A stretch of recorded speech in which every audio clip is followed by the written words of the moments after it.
Hi everyone, I'm Vanessa Valuco, and welcome to Personal Pans, conversations about belief, transformation, and all of the strange and weird things we experience. Today's conversation is with Caite of Steampowered Mouse. Aside from the fact that I just personally adore Caite and my conversations with her, she's also a talented artist who designed the logo for PanParacon.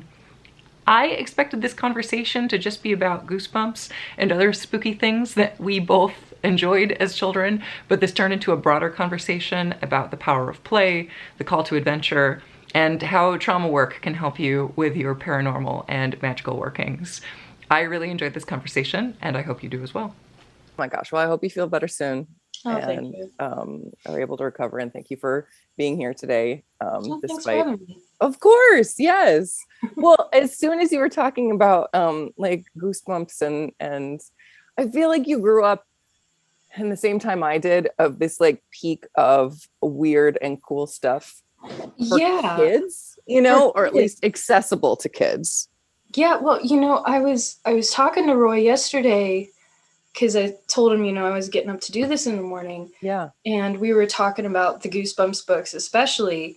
And I said, I remember because we're about the same age. I'm only a couple years younger than you. Right. And I remember there being like an abundance of like spooky adventure stuff. And Mm-hmm. at some point, it's like it became, I've actually never read Harry Potter or You're any right. of that. Me But either.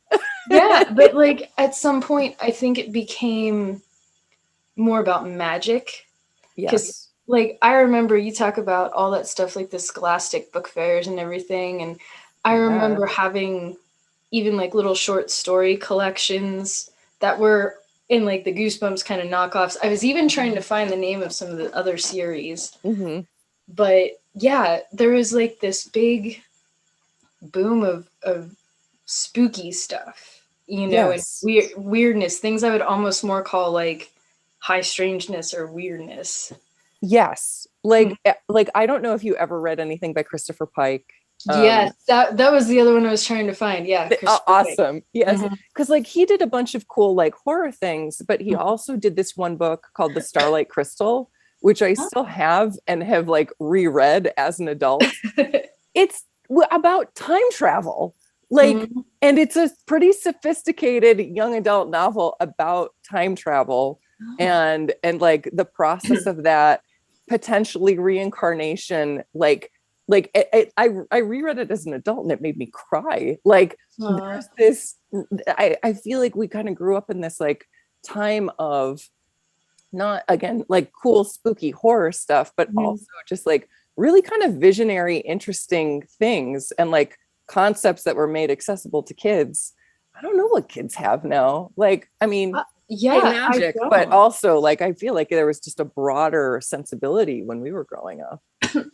That's true, and I think there was more of an encouragement for like curiosity and adventure. Yes. Like all those kids in the Christopher Pike novels and the Goosebump books, and then like once you got older, you read like the Fear Street, which actually one thing that I didn't realize that when I was kind of since we were talking about Goosebumps, I started looking Yeah, of course. and like I found some sort of interview with R.L. Stine, and one of the things that he pointed out is there's no actual death, there's no drugs, Mm, and there's no like acts of depravity in the yes. Goosebumps books, which, thinking back on it, I was like, these bad things happened, but Mm-hmm.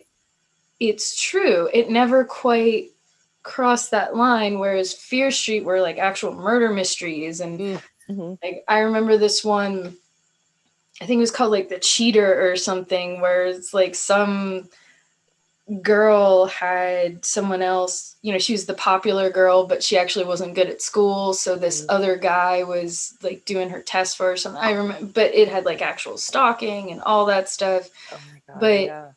like thinking back on it, it was weirdly wholesome. Like it was saying, hey kids, bad things can happen, but Mm-hmm.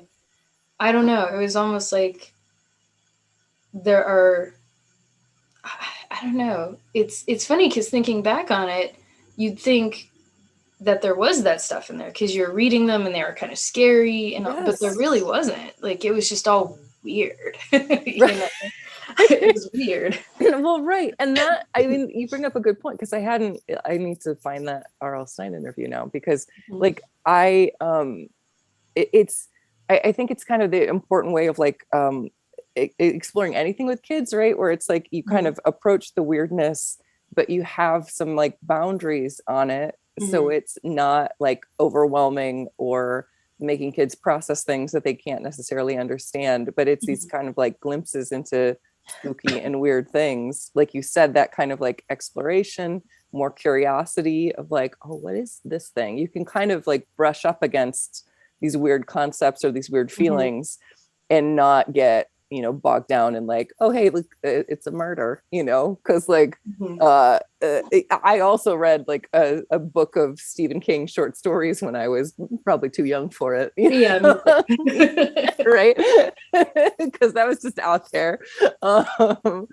And yeah, so I think that's probably why they have such like a lasting impact. As soon as you mentioned Goosebumps, I was like, yeah, of course. Like there's this like joy. I feel like everybody who read those growing up still has like a sense of joy about them. Yeah. It's because it's like, you know, thinking about especially the state of the world the last few years, when you really think about it, fear is like the root of so many actions. Like fear is like the root of anger, and fear is the root, and even like being perceived as being afraid makes people angry. Like, oh, I'm not scared. I'm not scared. So I feel like in a way, those kinds of books we had growing up kind of introduced us to fear, but in a way that wasn't like, okay, you don't have to get mad at it. You have to, because the kids, like, they always were trying to figure it out. You know, like the kids were empowered. But then, you know, like I said, I haven't read Harry Potter, but it's so pervasive. I could probably tell you what the whole story is, you know? Yeah. But, and that's funny because that introduces a different sort of fear of like, you're different.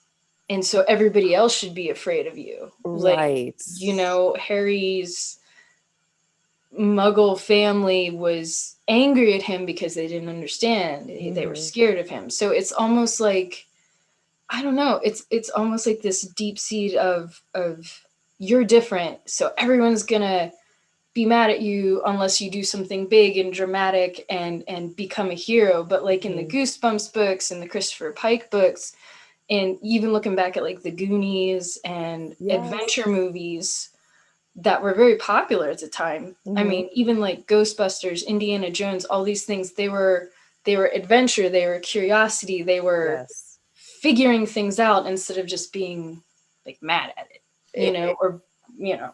Yes, I love this. Maybe that's why like so many of us that are friends on Twitter now have that sense of like play and curiosity and adventure about all sorts of paranormal stuff, because we got that like primer as kids. That's a really good point, because I think there's also this pervasive thing, especially in Western society, where you can't, I don't know, like play and curiosity is associated with immaturity. Right.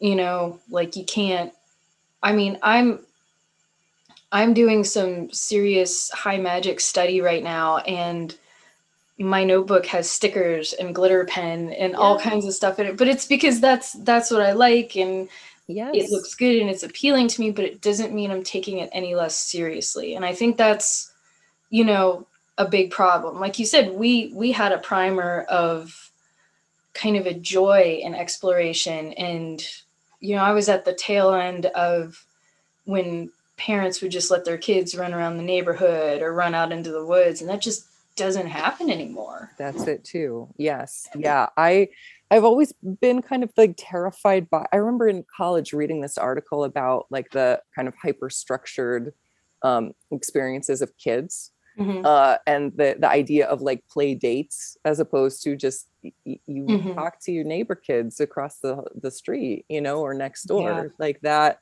that's how I grew up. They're just kids in the neighborhood, and you meet them and you And play that's with who them. you hung out with. Yeah, exactly. And so like the idea of play dates of this hyperstructure, and and and also like because I grew up also like right before this kind of hit, where Mhm. kids are getting 3 or 4 hours of homework a night.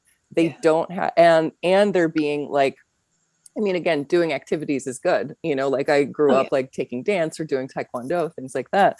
But just hyperstructure every night, no time for play, no time for rest, no time to just sit and daydream or to explore on your own, like that I think was really fun growing up, where it's like, okay, am I bored? I'm going to go read a book. I'm going to, practice the piano or something. Like there was a certain freedom and a certain freedom of time, that allows for that creativity and that exploration. And like, going back to what you were saying about Goosebumps, this idea, or even Christopher Pike, like these are just regular kids, right? These are Mhm. ordinary kids, ordinary teenagers, and then adventure finds them, right?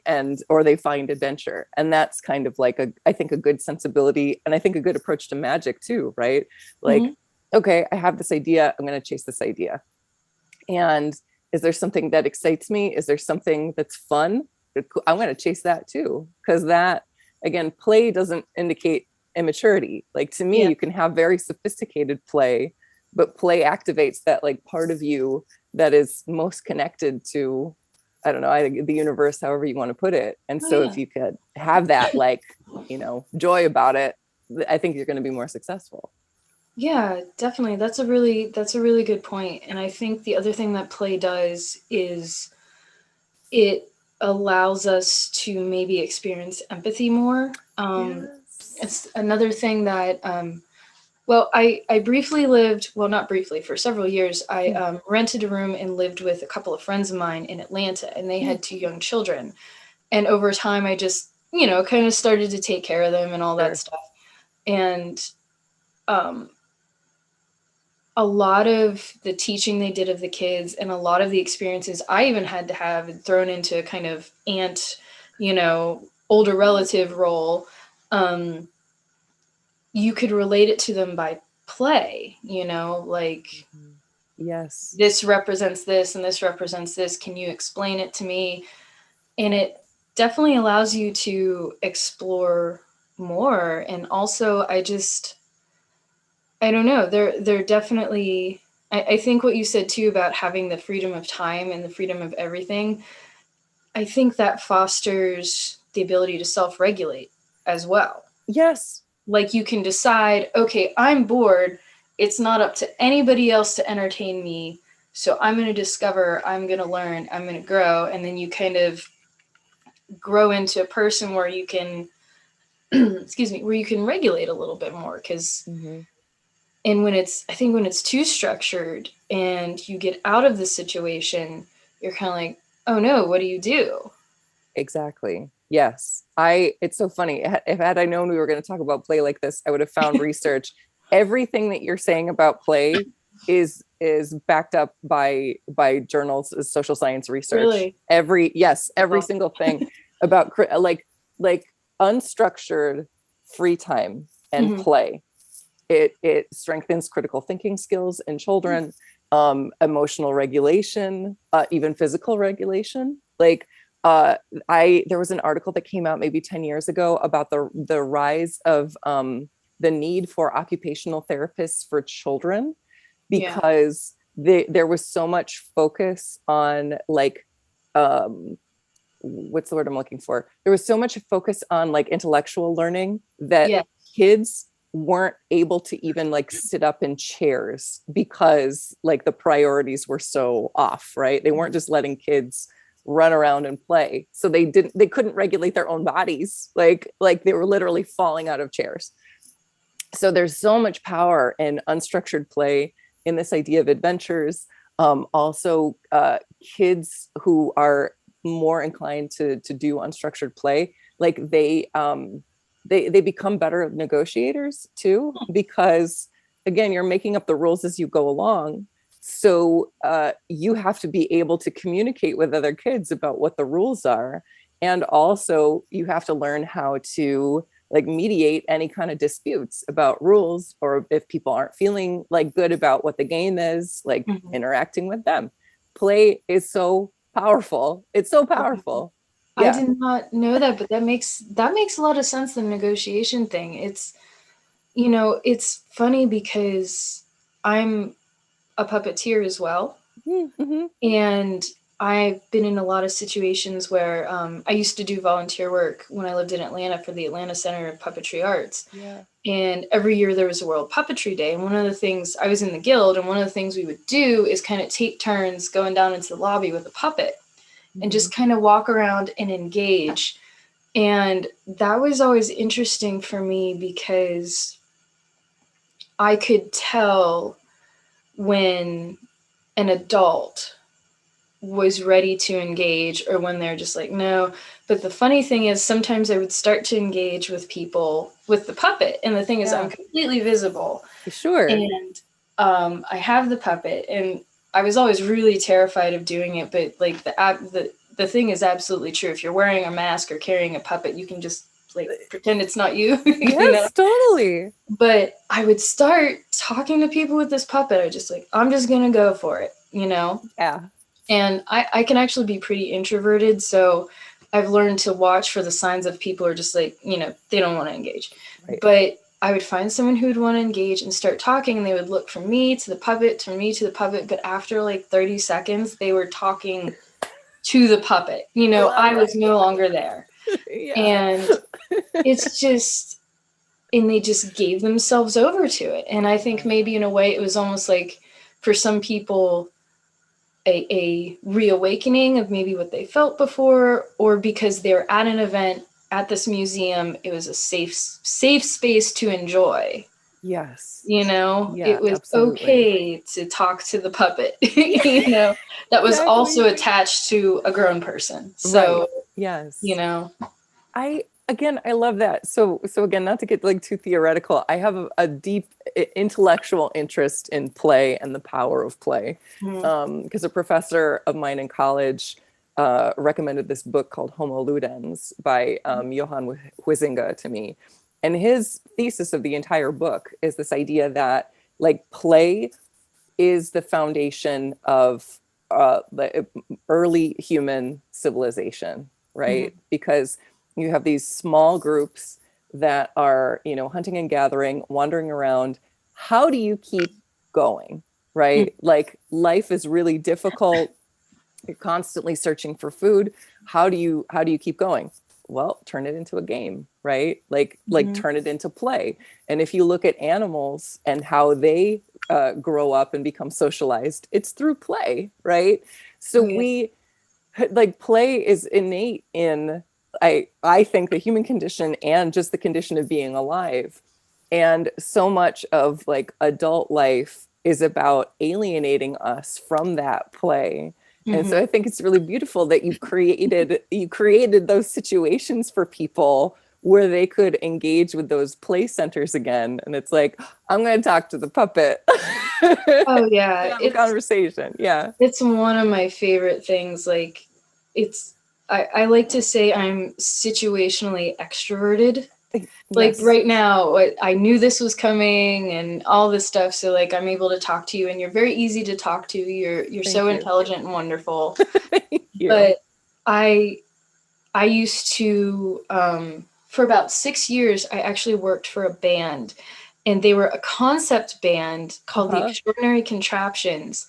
And they had these steampunk alter egos and stuff. So when I would go work for them, like either at the table or I would do graphics or basically anything they needed me to do, I would dress in costume. Yes. And I found it easier to engage with people when I had that sense of play. Like it was easy, you know, normally I would just kind of be a little nervous or whatever, but I found when I was at the table in the costume with the band in the costume and like all the imagery and stuff, it was easier to say, come into this world, you know, we're going to meet in this world, and it's slightly less scary than the world we're in, and we can play together, and you end up having some really good conversations and things. But sometimes it will, I think especially on social media, Mhm. because a lot of nuance is lost. You don't see faces, you don't hear voices. Totally. I have learned to kind of take this measured approach to things in that way, like Mhm. trying to see people where they are, which I learned a lot by doing the performance puppetry and working in character and stuff like that, to feel people out Mhm. before I respond to them. And I think sometimes that comes across to other people in my life as not taking things seriously, or not, because I Yeah. don't want outrage to be my first reaction. Like, no matter what. I mean, even if it's Yes. something horribly terrible, Mhm. even if it's something that warrants outrage, like, I need to take a minute. I need to be like, okay, what is the actual story behind this situation? What is all that stuff? And I think that is where the curiosity and the play kind of becomes hand in hand, because like you said, you're having to make up rules as you go, rules of engagement. Mhm. So every single person you talk to, the rules of engagement with them is different. So you Yes. have to sort of almost role play, like, what is it like being this person? What is it like being in their shoes? And then that all connects back to this stuff talking about high strangeness and the paranormal, and going into a situation where instead of yelling at things, which we all know we all know who we're talking about. Yeah, But exactly. but even then the root of that reaction is still fear. Yes. you know Yeah, that's the such a more good point. information you have, sometimes the less or more scary things get. So I guess Right. it really depends. I think that's such a good point too, because it's like, I don't know, again, fear, anger, like outrage drive clicks, but they don't facilitate nuanced discussion, a real exploration, real conversations about things. I think Or resolution. that's such a good point. Exactly. It just becomes this like hate machine, this fear machine that doesn't, again, that just kind of perpetuates itself, but doesn't facilitate exploration. It doesn't explore, like, I think play is incredibly powerful. Mm-hmm. Like, both in my magical practice, in running a business, in starting a business, like, I think if you come from a position of play, of excitement, of openness, of engagement, you're going to get better results. Like, if you just want to be practical, like, your magic is going to get better results, right? Because you're Mm-hmm. engaging with the things that matter most to you. So of course that's beaming out into the universe, and that's what's going to come back to you. But also with whatever you're dealing with, human or otherwise, right? Like, Mm-hmm. if there's some sort of like spiritual or energetic thing that you're trying to engage with, again, if you're screaming at, like, nobody wants to be screamed at, Yes. like, why do you assume that, again, if you're coming at it thinking everything is a demon, sure, I can see where you're screaming, but like, Mm-hmm. if it's not, you're being hostile to something that doesn't deserve it, that doesn't want that, and is probably going to respond in kind with hostility. Whereas if you're like, all right, what's your name, what do you want, like, what do you want to communicate? Like, that's, I think, more powerful. I love seeing that when people are doing like EVPs or other kind of methods of communication, paranormal wise. Like, okay, let's have a conversation here. Like, who are you, what do you want? Even if it's just some trickster spirit who's going to mess around with you for a while, at Mm-hmm. least it's a more interesting conversation than like screaming at something and telling it to leave. Like, it was Mm-hmm. probably here before you. It's not going to listen to you and leave. Yeah, that's a really good point. And my belief palette has many, many colors on it. Like, and I definitely agree with you that approaching things in a more empathetic way, even being prepared to seem like, to look silly to other people, or I don't pretend that I can face off against a demigod. I am not. There are things Yes. that take reverence. I'm not whatever. Sure. But a story I like to relate is, and I'll just summarize it here, but right before the pandemic happened, Mm. um, I was supposed to go to Waverly Hills Sanatorium, and I had never gone anywhere before like this. Even though I've had this lifelong interest, it wasn't honestly until the last 2 years or so I've even had anyone to talk to about it. Yeah. So we went before things kind of got bad and everything. And before I went, I told two of my friends who are both a little bit older than me and have a lot of experience in this stuff. And I respect them a lot, but both of them had this very big, like, you're really empathetic, you need to be very careful going in there, all this stuff. And I'm like, okay, I can understand some places have that. And I can understand sometimes there's reasons for that. And sometimes things are morally ambiguous or they are malicious. You just, like you said, you don't really know. Right. So I thought, okay, well, I appreciate your warnings, but you know, I'm feeling kind of good about this. So we went, and we ended up getting with a really good group, and they had reduced the group sizes at that point. Sure. And we got with this really good group. And you know, when you do things like this, there's the people who are terrified, there's the people who are super excited, and then there's the people who are there because the other people dragged them to be there, right? So we got this really, we lucked out. We got this really good group of these. It was the majority of it were actually these probably 17, 18-year-old boys. And they were there with some family or something, but they weren't walking around being like, oh, this is stupid, this is terrible. They were very curious, and they were very excitable, and very, like, the energy of the group was just really good. And so when we split off with our tour guide, because we did they do like a daylight tour that's just historical, and then they do like a dusk tour that's kind of the ghost tour, and then you have the investigation. So we did the dusk tour. Cool. And the energy was just so good that I almost felt, you know, this kind of, I wouldn't even say happiness, but like it was welcoming. Yes. Like, you know, and I only knew what Waverly Hills was. I didn't know about any spirits or ghosts or anything like that. So everything I learned about it, specifically, I learned on that tour. Yeah.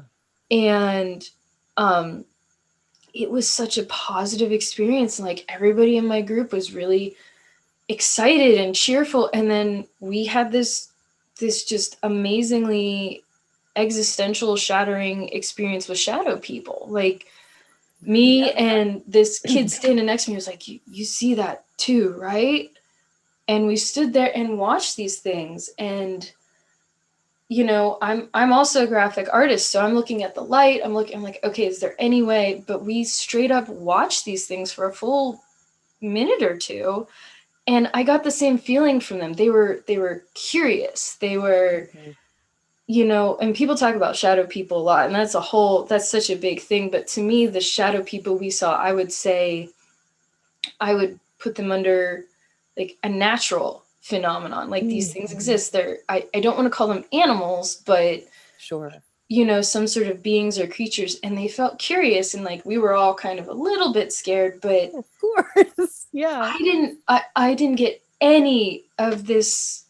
I don't know, it felt good. It was almost like, you know, people were like, oh, we have visitors, we're so glad you're here. Like, that was the feeling I got. And after we went, I watched some interviews, and if I can find this again, I'll send it to you. But it was this interview I found on YouTube with this older woman who grew up there because her father was a doctor and like her mother was a nurse. And she actually said, you know, all this stuff they talk about, the doctors and nurses and staff did the best they could to make it a positive environment. So she said, I don't, you know, people were sad, but this stuff people talk about, I don't remember it being like that. I remember visiting Miss So-and-so, and I remember doing this. And it wasn't till after, when it unfortunately became the personal care home, when there were, you know, neglect and some negative things.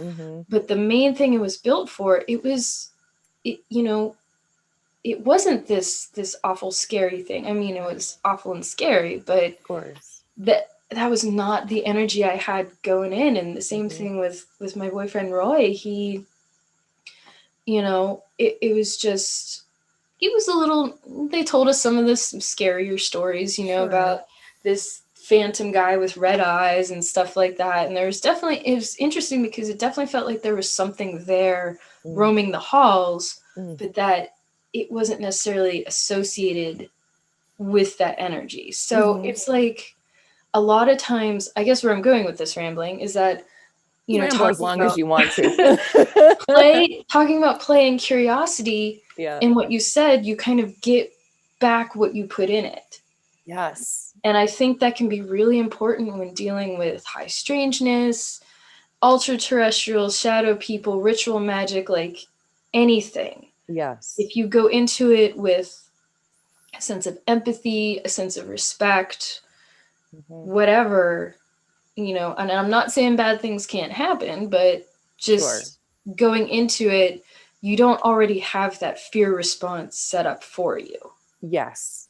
Yes. Which leads to anger a lot of the times. Exactly. And I think that's such a good point too, because like, again, bad things can happen. I feel like bad things definitely will happen if you assume bad things are going to happen. Yes. If you assume you were dealing with darkness and with malevolence and evil spirits, like you just don't know. You are, again, especially if you're dealing, anytime you're dealing with anything that is like non-human, non-physical, like you're only kind of getting glimpses of what the thing is, right? So if you're projecting all of this negativity onto it, like that's going to reflect back, I think. And again, like you were talking about, just becomes this cycle. Whereas if you're engaging with it, like you're trying, again, you're communicating with something who doesn't communicate that the way that we can, like doesn't physically have vocal cords to communicate, right?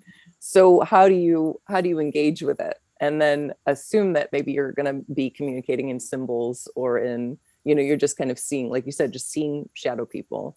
And it, you know, when you know, like you see the light come in or there is no light and you're like, okay, that's a presence of some kind, because that's not a weird trick of the light, you know. Yeah, just like engage with curiosity. It's probably curious too. It's probably wondering what these like meat sacks are doing walking around. Yeah, I tell you what, like when I definitely I've only had 2 other experiences in my life of seeing things that I would say were I couldn't explain or weird, and one of them is really weird and kind of goofy. But like this experience, like just the fact that I could look straight at these things for a full couple minutes. There were, I think our group was 10 people, so there were 9 or 10 other people who could absolutely see them. We were all looking at them. And they did the thing where they sent someone down the hallway and had them stand with their arms out and close their eyes. And nobody said anything. And she came back and she's like, well, I felt it here and here. And we all could corroborate it. Like I'm getting chills even talking about it. Like it was definitely this very weird existential thing where I'm like, okay, I saw that. Other people saw that. Yes. But when you talk about putting in what you get back, like, I don't know what would have happened if we would have had somebody in the group that panicked or really, really got scared or was, this isn't scary, you know, putting on the act. But there was this just beautiful feedback loop.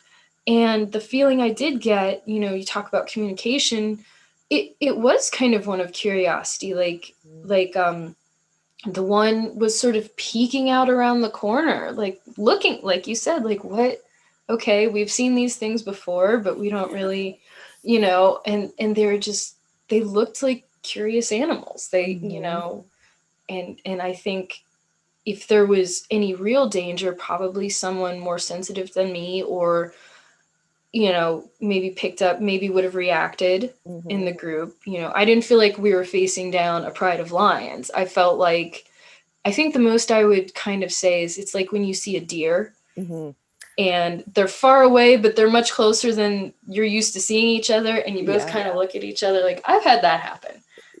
And you're Yeah. like, okay, who's going to move first? What do we do about this? Right. Exactly. But then you can have that moment and you sort of go your separate ways. And, Mm-hmm. So that's what it felt like. It was this like exchange of understanding. Yes. Yeah. So I love that. I love that too, because like I go back and forth about what I think ghosts are or what I think hauntings are, but again, the way you're talking about like Waverly and that how initially it was kind of created as a place of care, right? Like as a place where people wanted to tend to people.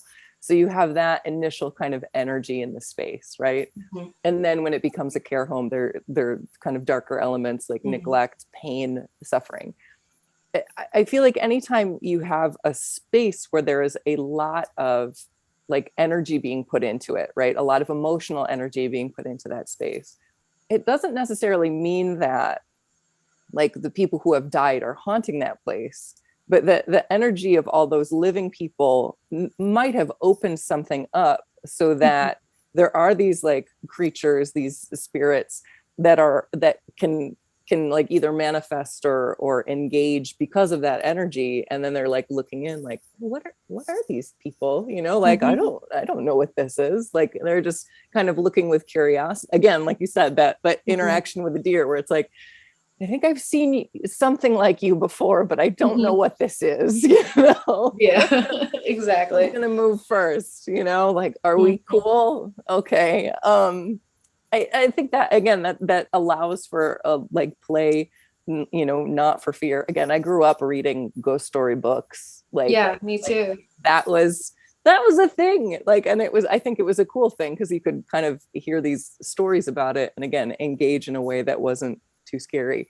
But now I'm like, okay, well, what is this? I don't know what this is. Let me just interact with this thing and see what it could be, or what it wants to say. If it wants to say anything, maybe just wants to say hi, Yeah, that's a really good point. And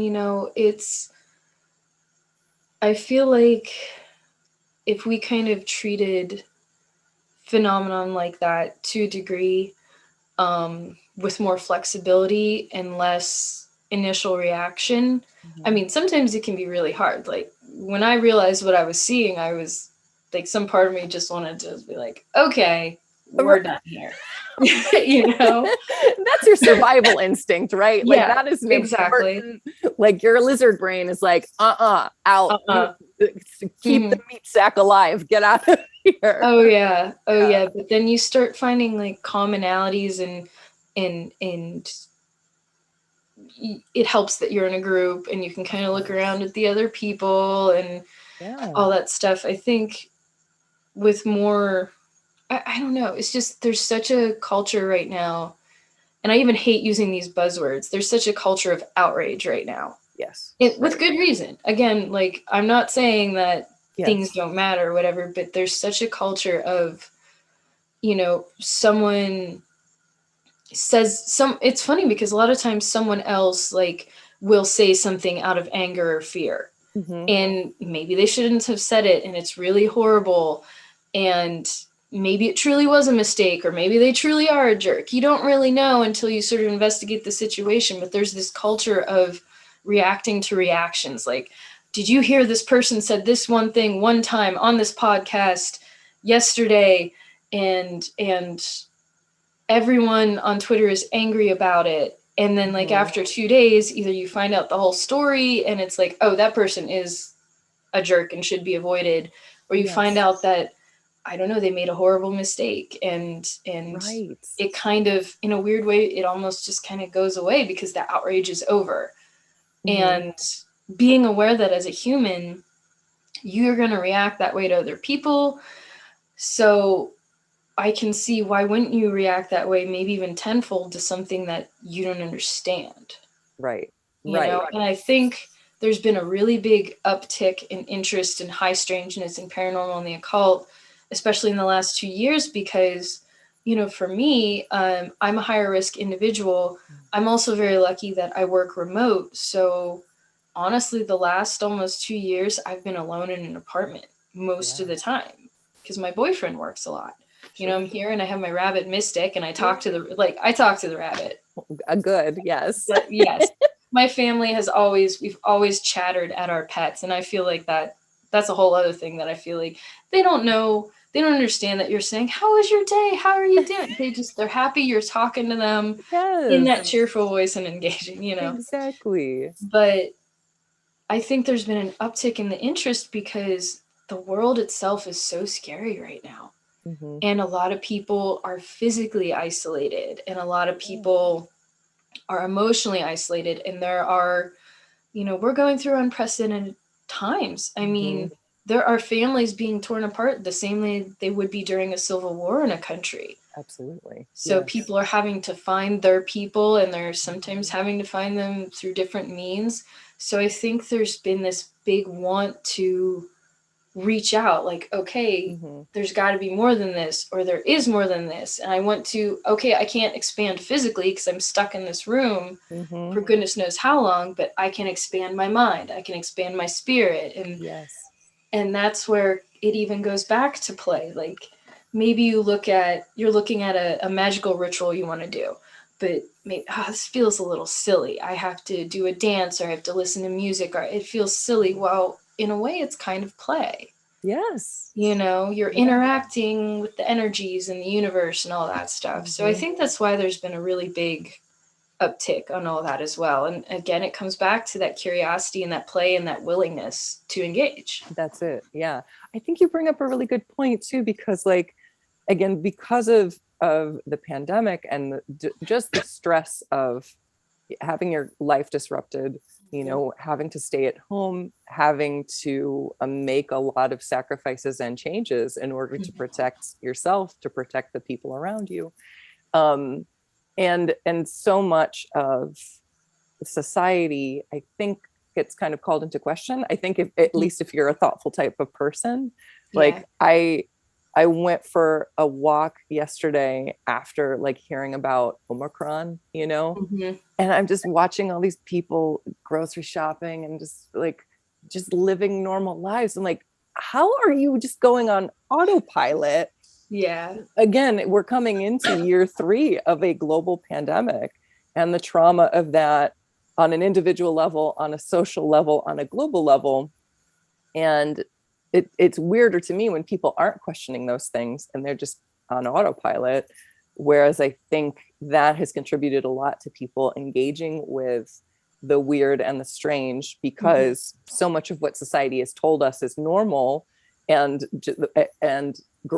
given, we just take these things for granted, and all of that is eroding.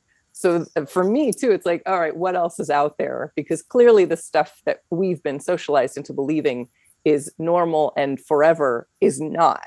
Like, what else can I explore? Because why not explore everything at this point, right? Yeah. Yeah. That's it exactly. Is when you look at it, and I know this is and for me, I know I'm in a position because Roy cares for people every single day. Yeah. And we live in a very rural area, and he's a clinician, he's a family doctor residency. So he engages with the public, the people, every single day. And honestly, being in the rural area that we are, a lot of it is it's so much fear response, because fear of change, fear of education, fear of, he's having to like beg people to do something to help themselves sometimes. And I think you're right. It's like you can either, kind of go on autopilot, which is a trauma response as well. Yes. Right. Or you can say, okay, everything's shaken up now. I'm terrified, but how do we handle this? And I understand too that like we're experiencing trauma on a global scale that we haven't, especially for our generation, we haven't seen since World War II. And I mean, there are some people, they live in this kind of thing every day in war-torn countries and different things like that. But on a global scale, it's a very specific type of trauma. And I'm a trauma survivor, and I'm very lucky to have about 4 years of therapy under my belt with a really amazing person. But I've learned so much from it, because it's I mean, so much of it is that trauma response, and you either draw in or you kind of expand. Yes. And it's really scary for a lot of people. And, you know, on the global scale, so many people experiencing this have nothing to compare it to. Right. Exactly.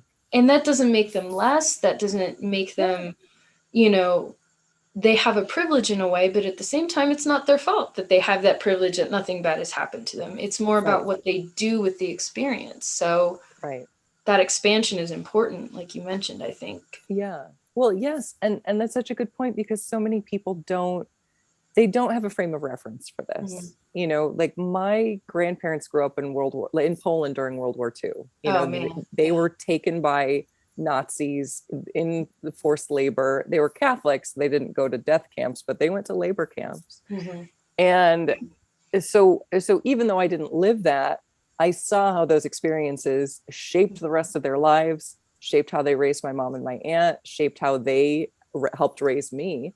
That sense of fear, that sense of shutting down, closing off, because and making yourself small. You know, make yourself small, work hard, don't look people in the eyes, and the Nazis won't kill you. That's essentially like how I was raised to think. And you know, that's what, like 60, 70 years after that. And it's like, okay, all right, hold on. What can I do? I'm not living in that, right? So what can I do to kind of expand myself and move and grow out of it? But I see what's happening on a global level, and I see the tragedy happening on a global level. And again, it's not just people who are getting sick, but it's people who are dealing with long COVID. Like, we really don't understand the level of trauma, the pervasiveness of trauma. And again, it can, and this is again a trauma response, right? We're evolutionarily adapted towards this. Like, it can make people shut down, it can make people feel small, just to protect yourself. But on the other hand, it's like, okay, I want to engage with something else. I want to feel something else. What else is out there? And especially as people who are like at home all the time and dealing with just their own energy, and maybe seeing how that energy is interacting with the space, you know, like that you start having these almost communications with things, and you don't realize you're in dialogue with something.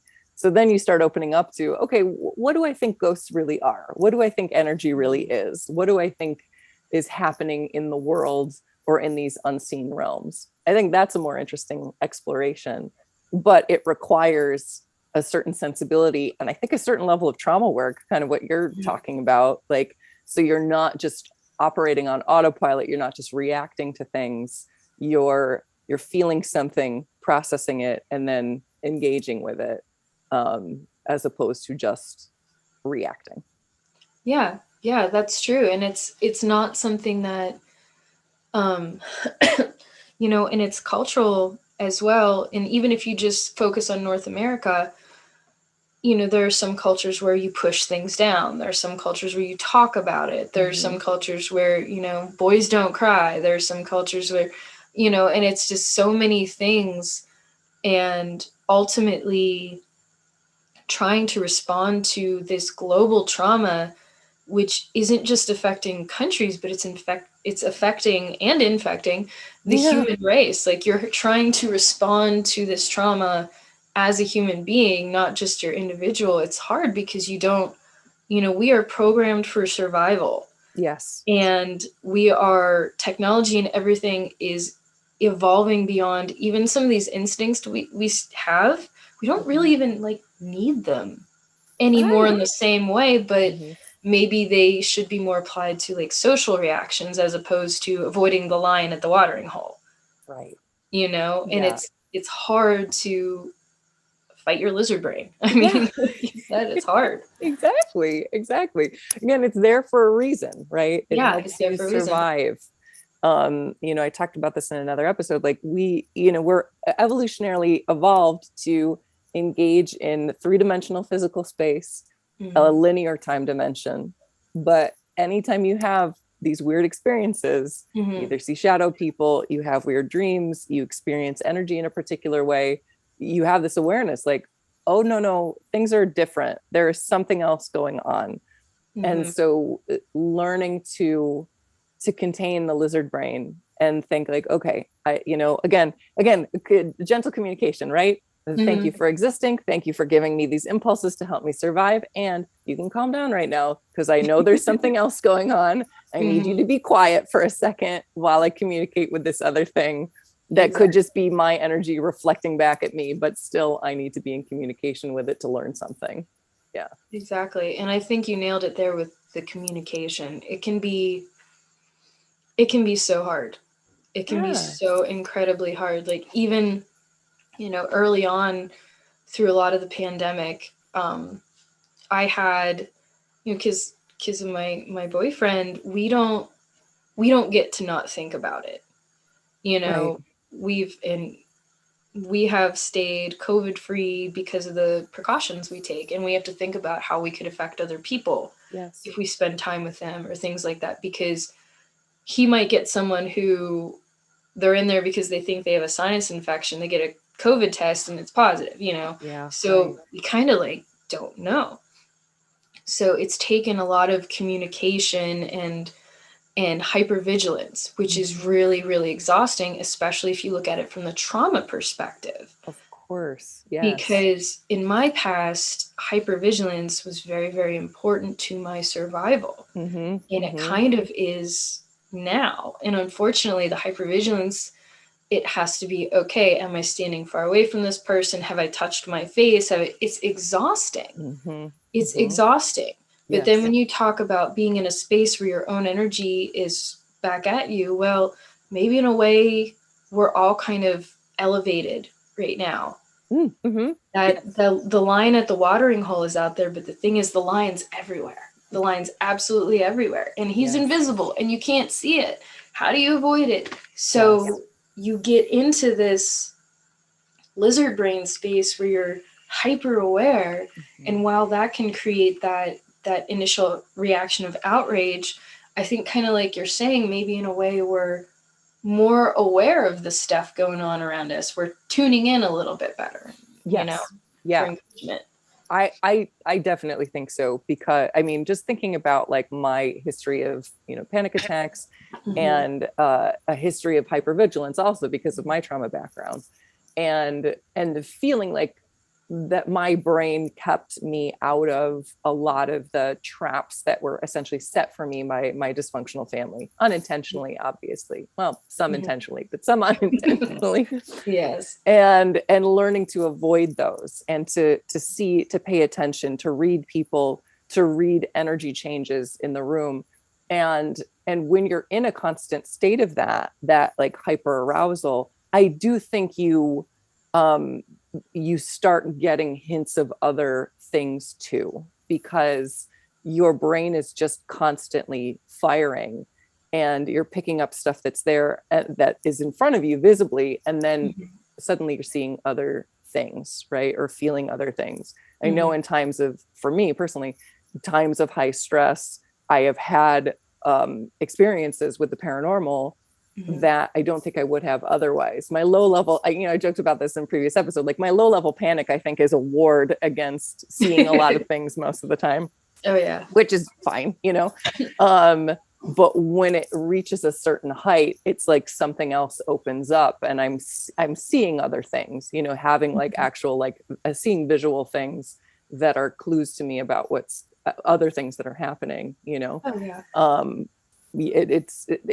I think you're a little more engaged, right? And even chaos magic talks about like, if you are, even like, okay, drugs, sure, for altered state, but even panic, like even excitement can get you to that altered consciousness where you're engaging with things that are beyond the lizard brain, 3-dimensional space.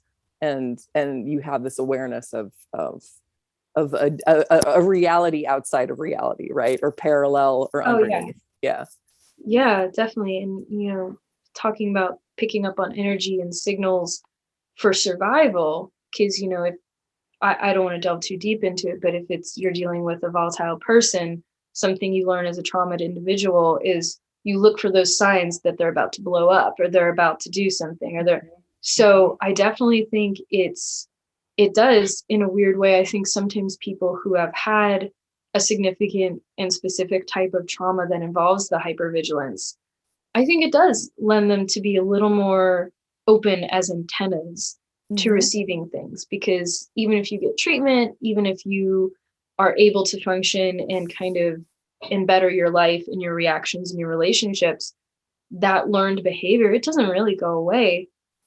So kind of cycling back to approaching things with curiosity, you can kind of, I think in a way that hypervigilance, it can be really exhausting.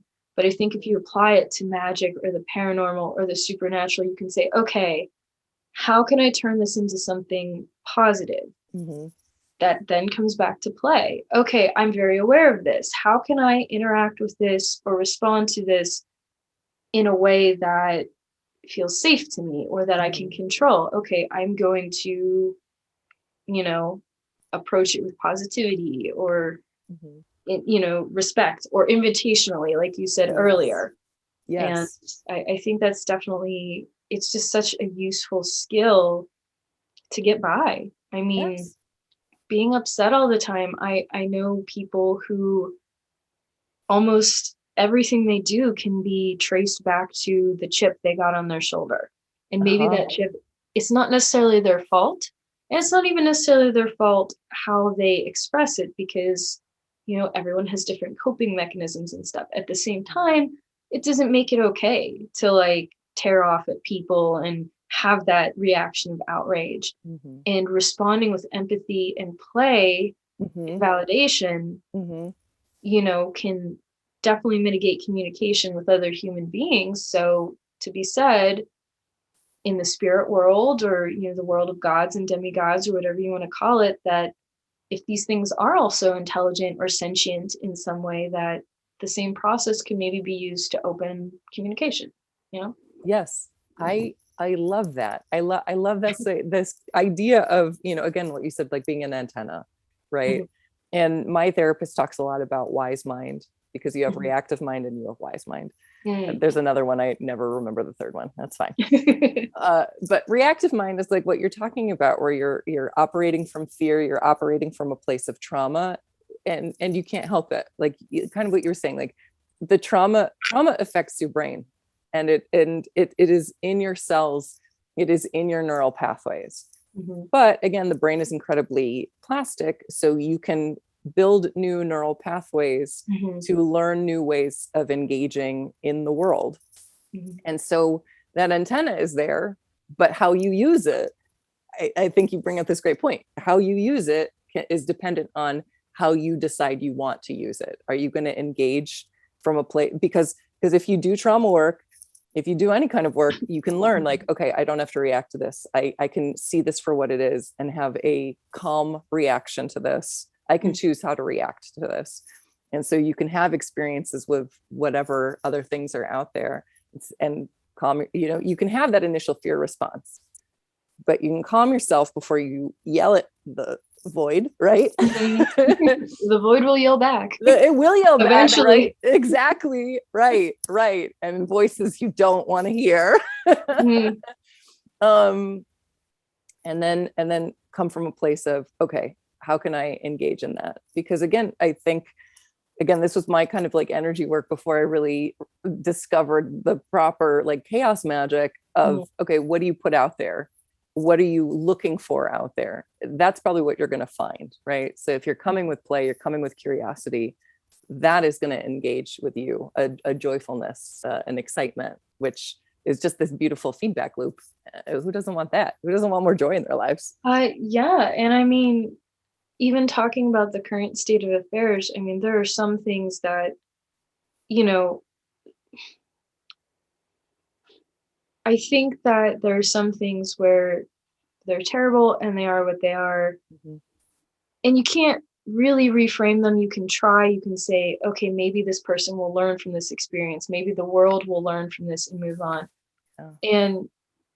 But when it comes to the world we're living in right now, and you talk about putting in what you want to get out of it, it's this really horrible, scary thing.